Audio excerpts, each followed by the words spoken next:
చర్చిస్తున్నాం.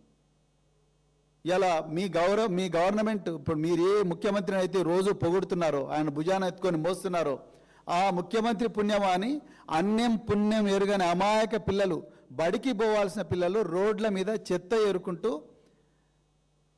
పెళ్ళిళ్ళలో మిగిలిన అన్నాన్ని బయటపడేస్తే ఆ అన్నం తింటున్నారు. మొన్న వెలుగుమట్లలో నేను, కేటీఆర్ గారు వీళ్ళందరం పోయి చూసినాం. సుఖంగా బతికిన బిడ్డలందరూ కూడా ఇవాళ అంబేద్కర్ భవనంలో ఎవరెవరో ఇచ్చిన దానం చేసిన అన్నం తింటూ బతుకుతున్నారు. సలోబిని అమ్మాయి, బిఎడ్ చేయాల్సిన అమ్మాయి, నా ఇల్లు కూలిపోతుంది మొర్రో అని చెప్పేసి వదిలేసి, చదువు వదిలేసి వచ్చి తన ఇల్లును కాపాడుకునే ప్రయత్నం చేస్తున్నది. ఇలా గాంధీ విగ్రహం మళ్ళీ కడతానని చెప్పేసి 5,000 కోట్ల రూపాయలతోని కుంభకోణానికి తెరలేపి మూసీనది సుందరీకరణ భాగంగా వేలాది మంది విద్యార్థులు, లక్షలాది మంది విద్యార్థులు వాళ్ళు అభద్రతా భావంతో బతికే పరిస్థితి తీసుకొచ్చింది మీ కాంగ్రెస్ ప్రభుత్వం. ఇది దాచేస్తే దాగని సత్యం, ఇది నిప్పు లాంటి నిజం. మీరు రేవంత్ రెడ్డి కలిసి ఆడుతున్న నాటకంలోనే ఇదంతా జరుగుతూ ఉన్నది. మీరు తెలంగాణలో ఉపాధ్యాయులను పూర్తిగా వాళ్ళ ఆత్మస్థైర్యాన్ని తగ్గించే ప్రయత్నం చేస్తున్నారు, వాళ్ళని అవమానించే ప్రయత్నం చేస్తున్నారు. వారికి రావాల్సిన పిఆర్సీ బకాయిలను ఇవ్వకుండా మీరు ఒక కుక్కను చంపే ముందు అది పిచ్చిదని ఏ విధంగా అయితే అంటున్నారో ఆ విధంగా మీరు ఉపాధ్యాయులకు ఆల్రెడీ జీతాలు ఎక్కువగా ఉన్నాయి, అందుకొరకే మేము ఇంకా పిఆర్సీ ఇవ్వాల్సిన అవసరం లేదని మీరు మిగతా ఉన్నతాధికారులందరూ కూడా ఇలా స్టేట్మెంట్ల మీద స్టేట్మెంట్ ఇస్తున్నారంటే రేవంత్ రెడ్డి గారి పన్నాగం చాలా క్లియర్గా అర్థమవుతున్నది. ఉపాధ్యాయులకు జీతాలు అవసరం లేదు, రావాల్సిన డిఏ బకాయిలు అవసరం లేదు, మీరేమి చదువు చెప్పడం లేదు, మీ స్కూళ్ళల్లో ఎన్రోల్మెంట్ లేదు, ప్రైవేట్ పాఠశాలలో ఎన్రోల్మెంట్ ఎక్కువైంది, అందుకొరకు మేము మీకు జీతాలు పెంచము అని ఇండైరెక్ట్గా మీరు చెప్పే ప్రయత్నం చేస్తున్నారు. ఇక ఇది మొదటిది. 1,70,000 మంది ఆత్మగౌరవ ఉపాధ్యాయుల ఆత్మగౌరవం దెబ్బతీస్తున్నారు. నేను ఒక ఉపాధ్యాయుల కడుపులో పుట్టిన బిడ్డగా, మా నాన్నగారు టీచరే, మా అమ్మగారు టీచరే, ఆ బిడ్డగా చెప్తున్నా, ఎప్పుడు కూడా ఉపాధ్యాయుడు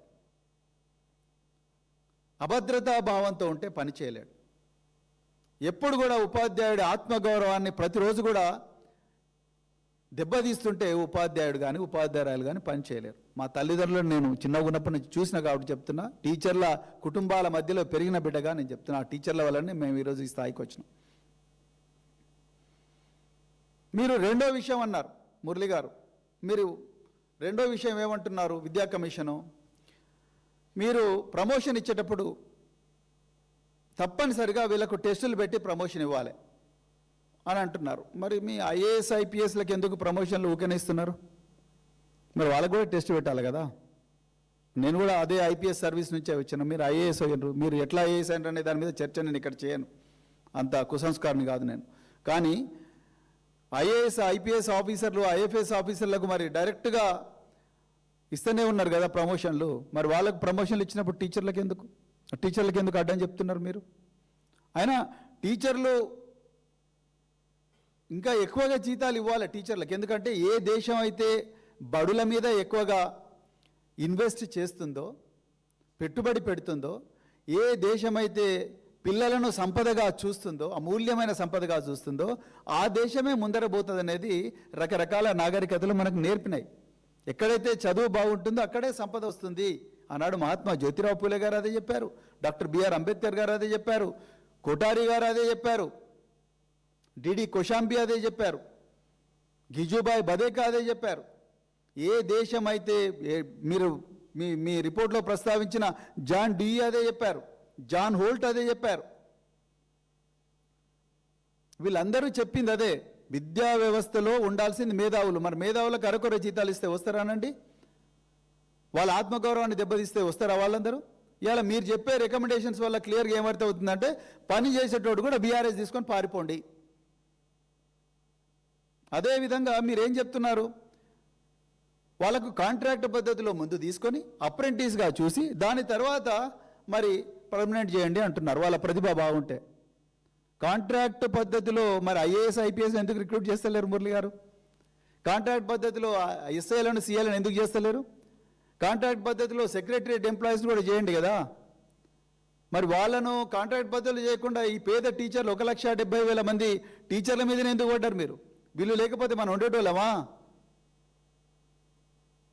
వాళ్ళకి ఇంకా ఎక్కువగా జీతాలు ఇవ్వాల్సింది పోయి, వాళ్ళకు మండల లెవెల్లో మంచి సదుపాయాలు కల్పించాల్సింది పోయి, వాళ్ళ ఆరోగ్యాన్ని కాపాడుకోవాల్సింది పోయి, వాళ్ళకు గొప్ప ప్రోత్సాహకాలు ఇవ్వాల్సింది పోయి, వాళ్ళకు చక్కటి తర్ఫీదుని ఇవ్వాల్సింది పోయి, వాళ్ళను ట్రైనింగ్ చేసే కేంద్రాలు ఏవైతే ఉన్నాయో ఆ కేంద్రాలకు ఇంకా ఎక్కువగా నిధులు ఇవ్వాల్సింది పోయి, వాటి గురించి చెప్పండి కదా మీరు.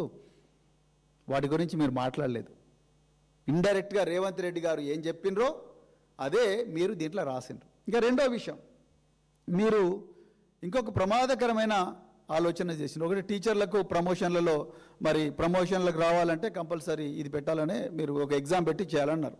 మరి ఐఏఎస్ ఐపీఎస్లకు ఎందుకు లేదు, మరి ఎస్ఎల్ఎస్ఏలకు ఎందుకు లేదు, ఎంఆర్ఓలకు ఎందుకు లేదు అనే దాని మీద మీరు ఎక్కడ కూడా ప్రస్తావించలేదు. దాన్ని మేము పూర్తిగా ఖండిస్తున్నాం. ఇక రెండో విషయం ఏంటంటే, మీరు ఈ 10-12వ తరగతి మార్కులు అంటే ఇంటర్మీడియట్ మార్కులు ఆధారంగా మీరు ఉన్నత విద్యలో అడ్మిషన్స్ ఇవ్వాలన్నారు. మీరు ఇంటర్మీడియట్ మార్కుల ఆధారంగా ఉన్నత విద్యలో అడ్మిషన్స్ ఇస్తే ఎవరికి సీట్లు వస్తాయనేది రోడ్డు చార్మినార్ దగ్గర పల్లీలు అమ్ముకునే వ్యక్తి కూడా చెప్పగలడు చాలా క్లియర్గా.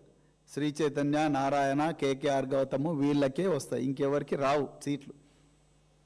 ఈ దేశం నిచ్చెన మెట్ల సమాజం అని మీరు అర్థం చేసుకోలేకపోతే మురళి గారు, మరి మీరు మీ రిపోర్ట్లో ముందు మాటలో డాక్టర్ బిఆర్ అంబేద్కర్ గారి గురించి ప్రస్తావిస్తారు. జస్టిస్, లిబర్టీ, ఈక్వాలిటీ, ఫ్రెటర్నిటీ అని చెప్పారు. ఆర్టికల్ 15లో ఏముందో మీకు తెలుసో తెలియదో, నాకైతే తెలియదు. ఆర్టికల్ 16లో డాక్టర్ బిఆర్ అంబేద్కర్ గారు ఏం చెప్పారు, అదేవిధంగా ఆర్టికల్ 17లో ఏం చెప్పారు, ఆర్టికల్ 21లో ఏం చెప్పారు. జీవించే హక్కు, అందరికీ స్వేచ్ఛగా లైఫ్ విత్ డిగ్నిటీ అనే హక్కు ఇచ్చారు. మరి దీంట్లో భాగంగానే అందరికీ సమానమైన హక్కులు రావాలి. మీరు ఇప్పుడు మీరు ఈ 12వ తరగతి తర్వాత మీరు ఇవన్నీ ఇచ్చేసేస్తే మార్కుల ఆధారంగా ఉన్నత విద్యలో సీట్లు ఇవ్వాలి. మీరు ఏమన్నారు, ఎంసెట్ అంటే ఈపీఏ, EAPCET, engineering, agriculture, pharmacy entrance examination, common entrance examination రద్దు చేయమన్నారు. మరి రద్దు చేస్తే ఇక ఊర్లలో ఉండే పిల్లల పరిస్థితి ఏంది? వాళ్ళందరికీ ఏ విధంగా మీరు మార్కుల ఆధారంగా అంటే మరి వీళ్ళకే ఎక్కువ వస్తాయి మార్కులు. ప్రభుత్వ పాఠశాల నుంచి ఎక్కడా వస్తాయి? మీరు టీచర్ల ఆత్మగౌరవాన్ని దెబ్బతీస్తూ, వాళ్ళ జీతాల మీద ప్రస్తావిస్తూ, వాళ్ళని నిరంతరం శంకిస్తూ వాళ్ళని పనిచేయమంటే ఏడికెళ్ళి పనిచేస్తారు? విద్యా కమిషన్, రేవంత్ రెడ్డి గారు దీని మీద సంజాయిషి చెప్పాలి. ఇక మూడవది, ఫీ రియంబర్స్మెంట్ తీసేమన్నారు. ఇంక ఇంతకన్నా ఘోరమైన పరిస్థితి ఇంకోటి తెలంగాణ ప్రజలకు నేను చేతులు జోడించి చెప్తా ఉన్నా. మొట్టమొదటిది, ఈ ఫీ రియంబర్స్మెంట్ తీసేస్తే మాత్రం పేదవాడికి ఉన్నత విద్య దూరం అయిపోతుంది. మీరు ఇలా జరుగుతున్నది ఏంది? విద్యా వ్యవస్థలో 8,000 కోట్ల రూపాయల బకాయి ఉన్నది స్కాలర్షిప్స్. ఫీ రియంబర్స్మెంట్ కింద పేద విద్యార్థులకు అంటే వాళ్ళకు చదువు చెప్తున్న కాలేజీలకు పోవాల్సిన బకాయిలు ఎన్ని ఉన్నాయి, ఆ బకాయిలు తీర్చమని ముఖ్యమంత్రి గారికి చెప్పకుండా ఫీ రియంబర్స్మెంట్ స్కీమ్ తీస్తామని చెప్పడం ఏంటి, తీసేయమని చెప్పడం ఏంటి? దీనివల్ల ఎవరికి లాభం? ఆనాడు దివంగత రాజశేఖర్ రెడ్డి గారు స్టార్ట్ చేసిన ఈ స్కీము, ఆ స్కీమ్ బాగుందనే తెలంగాణ తొలి ముఖ్యమంత్రి కేసీఆర్ గారు కూడా కంటిన్యూ చేశారు. ఇప్పుడు రేవంత్ రెడ్డి గారిని ప్రైవేటు పాఠశాల, ప్రైవేటు కళాశాల యజమానాలని ఎయిడెడ్ అండ్ అన్ఎయిడెడ్ అందరూ అడుగుతున్నారు, మా ఫీజు మాకు ఇచ్చేయండి, మేము పిల్లలకు చదువు చెప్పినామంటే వాళ్ళ మీద విజిలెన్స్ దాడులు చేయిస్తూ, రోజు వాళ్ళను ఇబ్బంది పెట్టి బెదిరిస్తూ ఇప్పుడు డైరెక్ట్గా కమిషన్ భుజాల మీద నుంచి ఫైర్ చేస్తున్నాడు రేవంత్ రెడ్డి. మేము మీకు ఇయ్యము, ఏం చేసుకుంటారో చేసుకో, ఫీ రియంబర్స్మెంట్ ఉండదు. దీనివల్ల నష్టం ఎవరికి?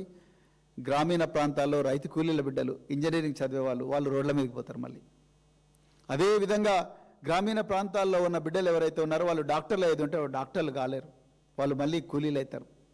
అదేవిధంగా గ్రామీణ ప్రాంతాల్లో ఉండే చిన్న సన్నకారు రైతుల బిడ్డలు పనిముట్లతోని రోజు చేసుకునే చిన్న చిన్న బీసీ, ఎస్సీ, ఎస్టీ, మైనారిటీ బిడ్డలు వాళ్ళందరూ కూడా ఇలా రోడ్ల మీద